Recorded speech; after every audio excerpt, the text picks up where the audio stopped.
Hey, what's up, everybody? I just wanted to make a quick video. Um, I just graduated my IOP class, my intensive outpatient class, today, which is bittersweet. It is nice to move on to the next chapter of my life. And I'll be going to outpatient. I might have mentioned that in a previous video, but um, really quick, the distinction is with the intensive outpatient, it is 4 days a week for 2.25 hours, so a total of 9 hours a week. And with outpatient, it's once a week and it's about 2 hours for the session. So, and of course, but it's kind of the same format, at least in the past when I've done the IOP class and graduated and moved to outpatient. It's roughly the same structure. It's just you're meeting a lot less frequently, and not as much time. But yeah, it's bittersweet. Because I really enjoyed the group that I was in. There's just a lot of great people in there. And But like I said, I mean, it is really nice to kind of be moving on to the next step. Freeing up that time in my schedule will be nice. I need to be especially vigilant and diligent with my recovery because, having that extra time, what's the saying? Idle hands are the devil's workshop. So I do need to be cognizant of that freeing up of time and to try and fill that time with something that's productive and something that is beneficial for my recovery. So whether that's, going to additional meetings or I still on my to-do list is to find employment. And I know I've talked about this in previous videos. The income, of course, I mean, number one benefit, being able to, sustain myself and, pay for rent and, any other necessities. Well, I shouldn't even say necessities, but, things that are beneficial for me, like multivitamins, fish oil, stuff like that. That would be really helpful, of course. But two, also, I guess probably in my case, probably equally important is having something to do. I mean, that fills that time pretty well, and it is kind of productive in its own right. Going to work, putting in work, and then coming home. So that leaves less time for sitting around bored, or even feeling unaccomplished, feeling like I'm not really doing anything with my life, even if it's a really entry-level job. I don't know exactly what sort of job I'll get. I'm open to a lot, so it might be retail, fast food, construction. I mean, whatever I can find that is kind of part-time and pays decently. I'm not expecting a lot of money, but a decent hourly wage. I mean, fortunately, my only financial obligation at the moment really is rent here, and it's $300 a month, so that's really doable. And that includes all the utilities and stuff like that. And they provide kind of the basics with paper towels, toilet paper, soap, etc.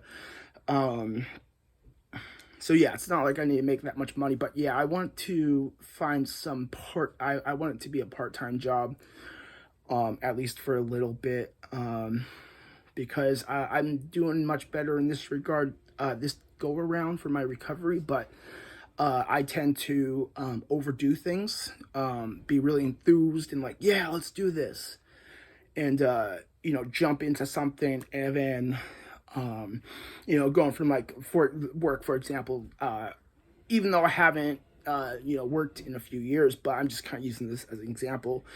going from working zero hours a week to 40 hours a week,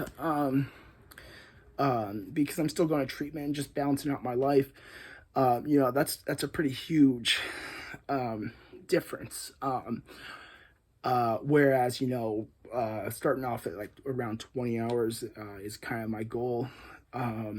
Maybe like 20 to 25. That would be ideal, to kind of get my feet wet, to start working, especially kind of just getting my foot in the door with any sort of job, because I do have a few barriers. I mean, it's not going to completely prevent me from getting any job, but I do have the criminal background history, the first arrest, which is resistant arrest, reckless driving, and malicious mischief 3. I mean, reckless driving and resistant arrest, that paints a pretty crappy picture. And not that it excuses it, but, that was, a lot of that was from the substance use and the psychosis. But, I mean, you can't really explain that to an employer. I mean, either way, it sounds bad. I mean, if you kind of leave it as is, oh, this person might be violent or has been violent in the past, and then trying to explain it like, oh, it was substance use. I mean, but I know that's not an end-all be-all. But then my second arrest too, which is the DUI, that one's not as, I wouldn't consider that one to be as much of a barrier. But those two things, and then, it's been over 2.5 years since I worked, so I have that gap in my resume. So, but I'm not too worried about it. I mean, I know there's a lot of places hiring, and I am in the midst of working with a temp agency. So that's my goal. But anyways, to kind of go back to what I was saying, yeah, so I graduated IOP today. I'm super stoked. Having that extra time will be nice, but like I said, I need to be cautious with how I utilize that time. So yeah, so that's kind of it in terms of treatment. Everything else has been going extremely well. I'm incredibly grateful for a lot. I mean, there's so much I'm grateful for. Grateful for my recovery, and I'm grateful to be living in this sober living house, and grateful to have amazing people in this house. They're incredibly loving and supportive. I'm really grateful that the recovery community in this city is so strong, and there's a lot of different resources and organizations. Grateful for the recovery cafe that I volunteer at. Like I volunteered earlier today. And it's just nice. I know it, like, I'm not doing a lot. I'm just serving food, for about 2.5 hours. But, it is nice still to give back in some capacity and just surround myself with people that are, for me, it's almost like a second family. I go in and I like it because it's not, the recovery aspect is not like in your face. It's kind of a secondary thing. It's just people supporting each other and loving each other, who are in recovery, and that recovery can be from a lot of different things. It doesn't have to necessarily be from substance use. So that's going all really well. I just got done doing an ab workout. I'm still out of shape, and I'm kind of breathless right now. I was sick last week, which I mentioned in a previous video.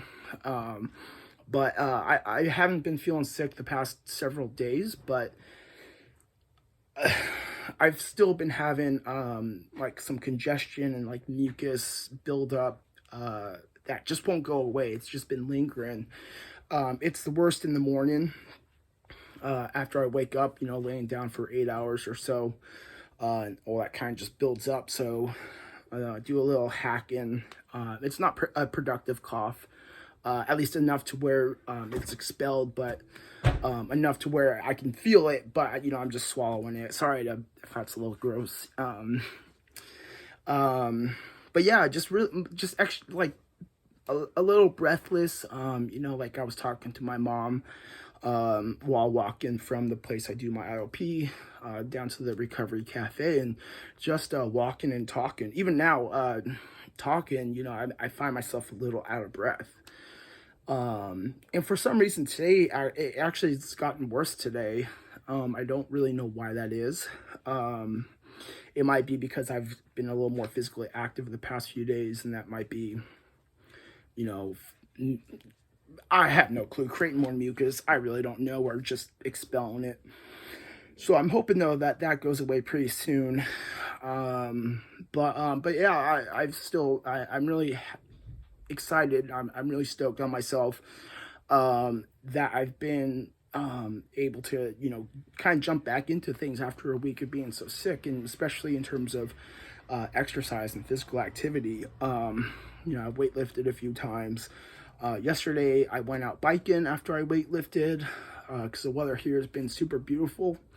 So I've been, trying to take advantage of that. But I'm just really glad because the physical activity, for me, it's a productive way to spend my time. It's also extremely beneficial for my recovery. It's extremely beneficial for my mental health.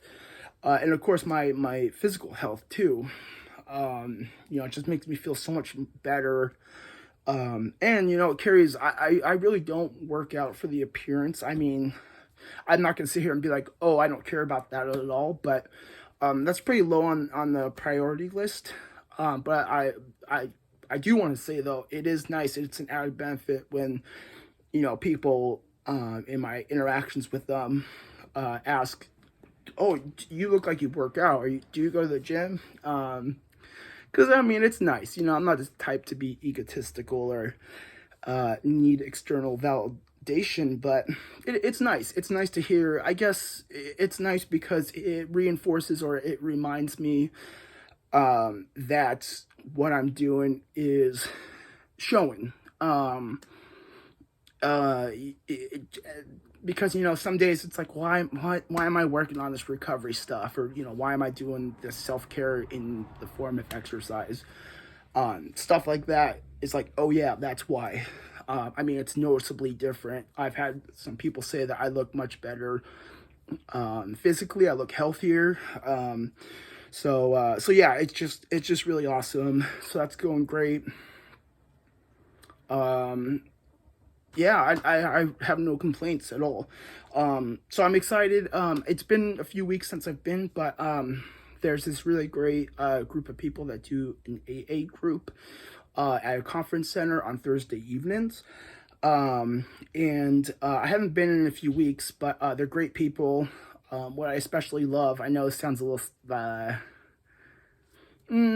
would say crappy, I don't know, but they serve dinner beforehand, and then after dinner, they do the AA portion. So it's nice too, because you're getting to eat, but again, it's just the people there really drive me to want to go back. It's just a really great group of people, very loving and just strong in their recovery. So going to be going to that pretty soon. So I'm going to end here. So I can shave and shower. One last thing. I did do the math. I believe I did the math correctly. My 90 days will be this upcoming Monday, which is the 27th. So like I said in my last video, I do plan on making a video on that day to celebrate the 90 days. So I hope that everyone is having a good week, staying healthy, and if you're working on your own recovery, I hope that's going extremely well for you. And I will talk to everyone next time.